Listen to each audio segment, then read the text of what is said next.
বলিউডের কিং শাহরুখ খান, তার নামে দুবাইয়ে তৈরি হলো এক নতুন ইতিহাস। 55 তলা আকাশচুম্বী এক টাওয়ার, যা শুধু একটি অফিস বিল্ডিং নয়, হতে যাচ্ছে ভবিষ্যতে এক পর্যটন কেন্দ্র।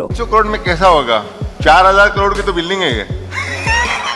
আর এই মহামহিম স্থাপনার উদ্বোধন হলো মুম্বাইতে শাহরুখ খানের উপস্থিতিতে।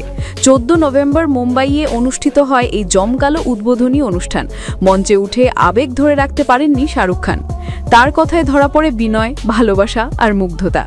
আজ আমার মা বেঁচে থাকলে খুব খুশি হতেন। এরপর স্বভাবসুলভ রসিকতায় বললেন, ঈদের চাঁদের মতো আমি বাইরে কম আসি, কিন্তু যখন আসি তখন বড় কিছু হয়। এই টাওয়ারটির পিছনে রয়েছেন দানিউব গ্রুপের প্রতিষ্ঠাতা ও চেয়ারম্যান রিজওয়ান সাজান। শাহরুখের প্রতি তার বিশেষ শ্রদ্ধা থেকেই এই অনন্য উদ্যোগ। অনুষ্ঠানে শাহরুখের প্রশংসায় ভরিয়ে দেন তিনি।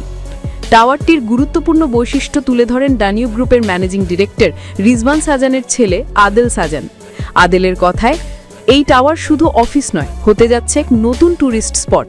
যেমন মানুষ মুম্বাই গেলে শাহরুখের বাড়ি মান্নাতের সামনে ছবি তোলে, তেমনি কোটি কোটি ভারতীয় আর পর্যটক দুবাই গিয়ে কিং খানের নাম খচিত এই টাওয়ারের সামনে ছবি তুলবে।